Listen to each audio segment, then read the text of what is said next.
Hey, I'm Jim Berry. Welcome once again to Miami Life, where we zero in on the hot topics and the interesting people right here in South Florida. Off the top, the O Cinema survives. Miami Beach's mayor backs off of a threat to evict the movie theater and yank some of its funding over a documentary that the mayor found objectionable. The controversy ignited a debate about free speech and censorship before cooler heads prevailed. Here's CBS News Miami's Anna McAllister.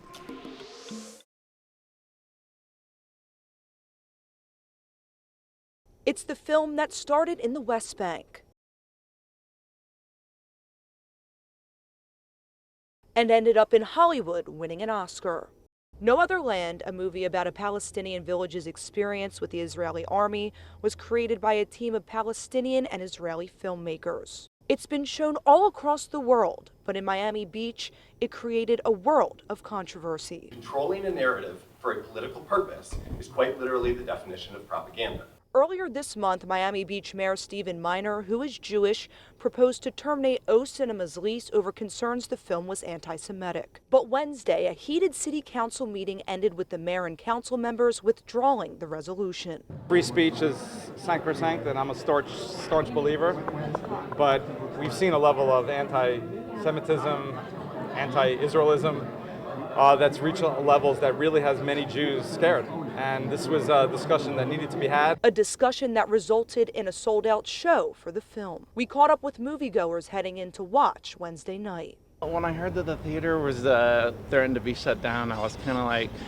that's not very American, you know, free speech. Art challenges our ideas about the world. I think that's a good thing. Those attending told us they believe having the film available at the theater is part of freedom of speech. Charlotte Labov, who is Jewish, agrees. You wave the First Amendment at me, you're waving a flag in front of a bull. Because we want to see it for ourselves, and if anybody says it's propaganda, we want to see it for ourselves. We have the right to see it for ourselves, and we have a right to see it in Miami Beach, and we have a right to see it in the United States.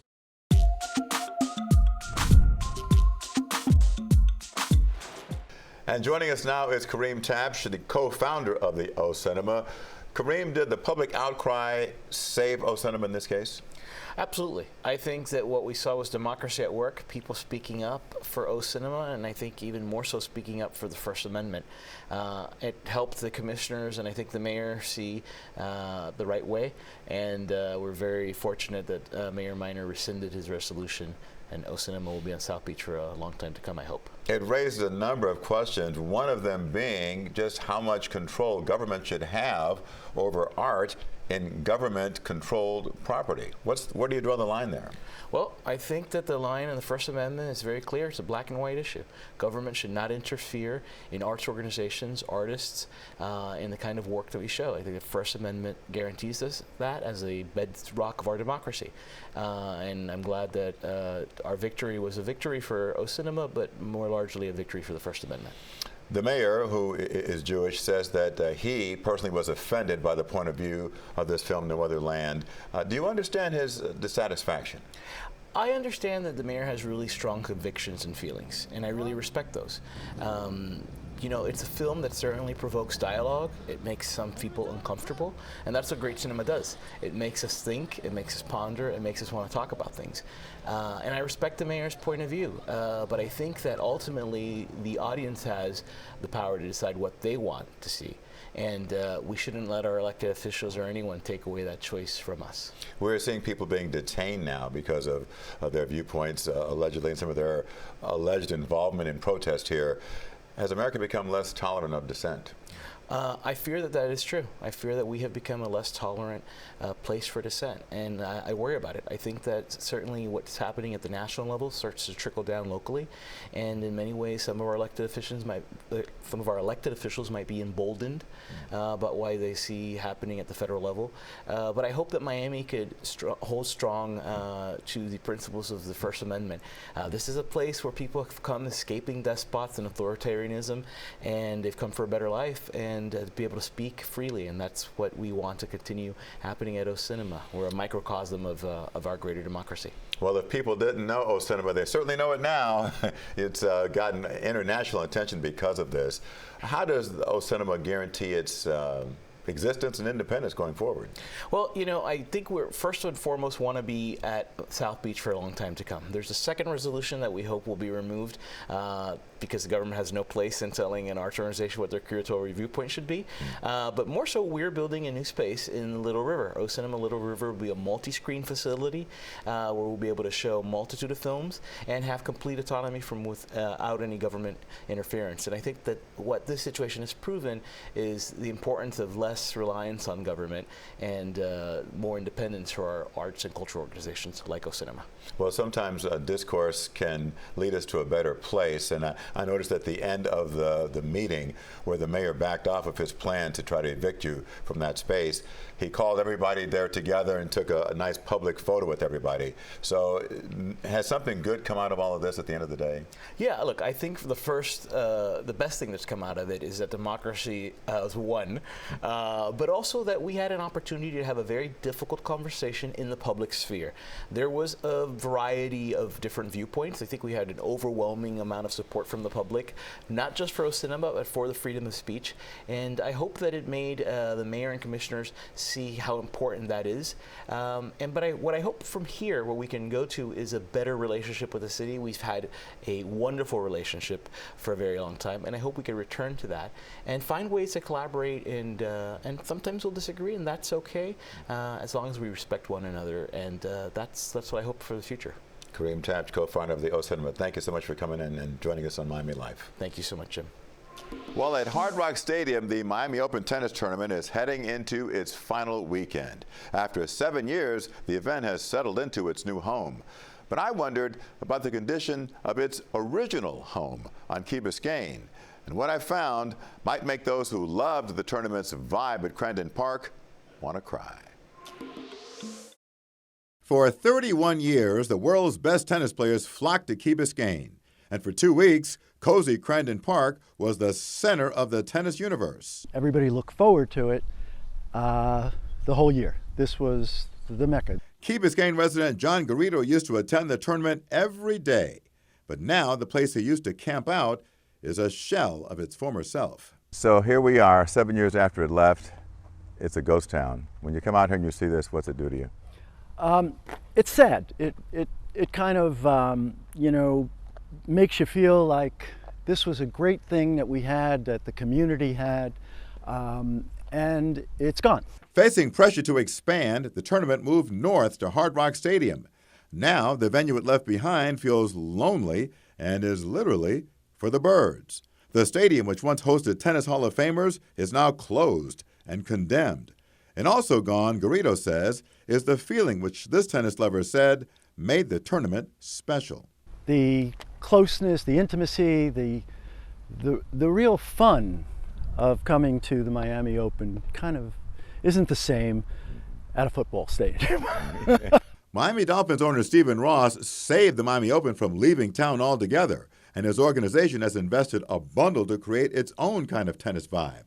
But meanwhile, the Crandon Park courts, which used to be packed with the pros, were virtually empty when we dropped by.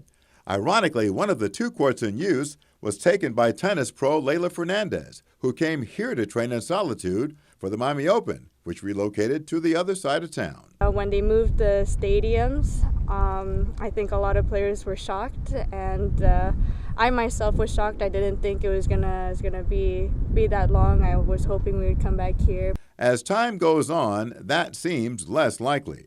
Garrido says he and others floated the idea of transforming this former tennis haven into a pickleball paradise. You pitched the idea? Yeah, and I think a few other people have done that as well. And what happened? And I think that the Miami-Dade County has brought it forth, and I believe that it was rejected. So the Crandon Park Tennis Center, which accommodated more than 300,000 fans in its final year of hosting the Miami Open, sits in the sun, showing signs of age and neglect, and facing an uncertain future. Does this feel a bit like a waste to you? Totally. Yeah, totally. It's unfortunate, but this is what it is, and it's still beautiful. I mean, Key Biscayne is beautiful. This tennis facility is beautiful, it's just not utilized. Well, up next on Miami Life, genetic testing. Can it help you live healthier and longer? See how biohacking can unlock your body's unique blueprint. And the Magic City at the top spot of a dubious list. We'll tell you why the 305 is ranked where it is when Miami Life returns.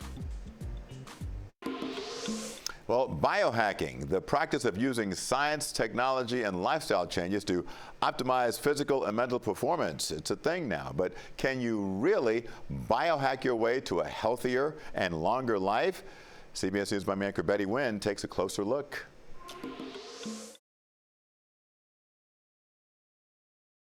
Dr. Tiffany DiPietro is a quadruple certified cardiologist who personally wanted to see how genetic testing could uncover ways for her to live longer and healthier.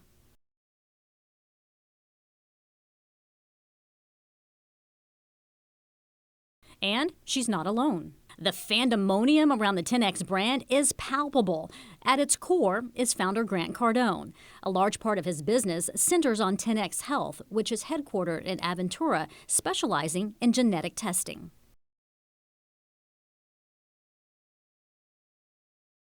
Cardone's company offers a genetic test that analyzes your DNA. He says the findings are put into a personalized 400-page book filled with specific, actionable ways to prevent your predisposed conditions and optimize your health.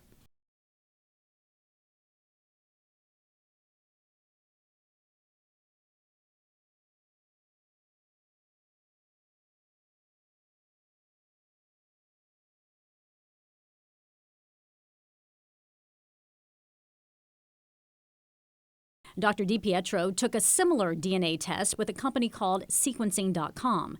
Many of these genetic tests cost around $1,000 or more, but Dr. DiPietro says you only need to do it once because your genes never change.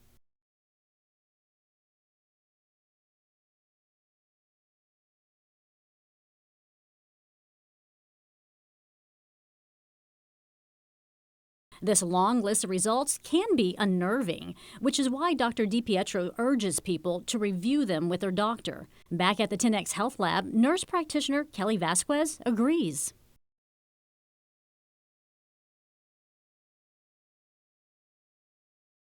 In fact, your primary care physician, or PCP, is key to determining if the supplements recommended in your genetic test will adversely affect any medications you might be taking.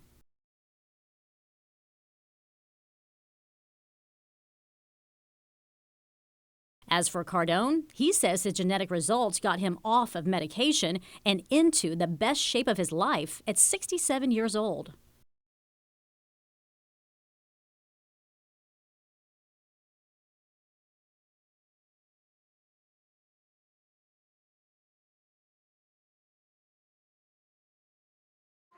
Betty, thanks for that report. These genetic tests can scan for a host of issues that include Alzheimer's, multiple forms of cancer, sudden cardiac death, and a lot more. All right, still to come on Miami Life, Miami Music Week is here. And it's not just about electronic dance music. See how the city is turning into a creative playground for performance artists. Miami Life, back in a moment. If electronic dance music is your thing, then Miami is the place to be this week.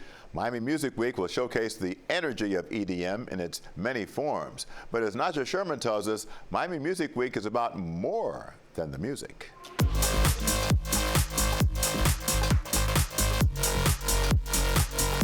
From edgy to avant-garde, Miami Music Week is a playground for creativity that goes beyond just electronic dance music. Very important part, I would say, also is the interaction. After doing a performance on the stage, we like to go see the crowd, create a moment with the guests. You have to really have the passion. The people can take a selfie. Performance artist Ricardo Ralph Lopez will be lighting up Miami Music Week with his artistry. He intertwines his electrifying acts with the beats of world-renowned DJs gracing the stage. This is Lopez performing with Paris Hilton in Miami. We also like to create unique, one-of-a-kind pieces. So we work with a lot of designers, collaborators that help us to have a vision. We exchange the ideas, and after we come up with the plan to create a specific costume. Creating these looks takes a great deal of craftsmanship. Ricardo Ralph Lopez told me he works with seamstresses and design teams. Sometimes these looks take months to create. Professional dancer Chloe Cobra brings her unique flair to Miami Music Week. Originally from the south of France, Cobra made Miami her home about a decade ago. With a diverse training background in ballet, contemporary dance, jazz, and hip-hop, Cobra is known in the EDM scene for her creativity and expression. They see us with glitters and beautiful costume, and we're here dancing and having a blast. But they don't see everything that is behind the preparation. You have to be 100% in it. You sleep with it, you eat with it, you work with it, you network with it. It's everything.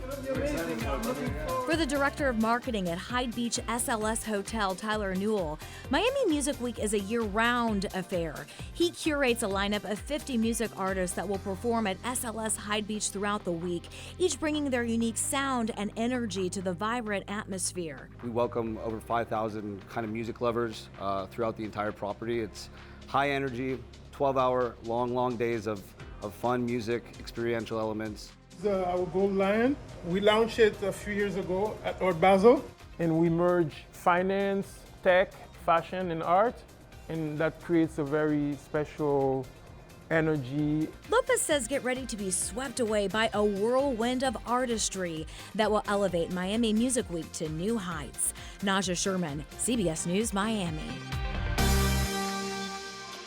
And Miami Music Week runs through Sunday, March 30th. While the Miami Music Week banner falls under Ultra Music Festival, these events are all independently run, so they're going to be at several venues all across the city. We'll be right back with more in just a minute. Welcome back. Miami is known for many things: the weather, the nightlife, the beautiful people, the crazy people, and also fraud. According to the Federal Trade Commission, the Miami metro area was the #1 place in the United States for fraud, and the state of Florida was the top state in the country for scams. The FTC data shows Floridians lost $866 million to fraud last year. The top scams involve business schemes, government imposters, fake jobs, and real estate. The most lucrative scam, according to authorities, involved romance. All right, time to hear from you, the Miami Life audience, and our coverage of the shutdown of radio and TV Marti drew some strong reaction. One viewer said, if President Biden or Obama had done this, there would have been an uproar, period. Hypocrisy. I stand with the people of Cuba. But someone else wrote that he doesn't want his tax dollars used to broadcast to Cuba, saying TV Marti should be privately funded. And another commenter wrote, no DEI, period. Although I'm not sure that really applies in this case. On a lighter note, the rap I did about Pat Riley years ago when he was the Heat head coach was a hit with one viewer. That jingle about Pat Riley, they said, is awesome. Glad you liked it. In fact, maybe we'll unearth a few more jingles for you down the road. In the meantime, keep sending us your comments and feedback to cbsmiami@cbs.com. That's going to do it for this week's edition of Miami Life. We'll see you every Thursday for Miami Life at 6:30 on the stream. You can also watch Miami Life episodes on demand on our YouTube channel. I'm Jim Barry. See you soon.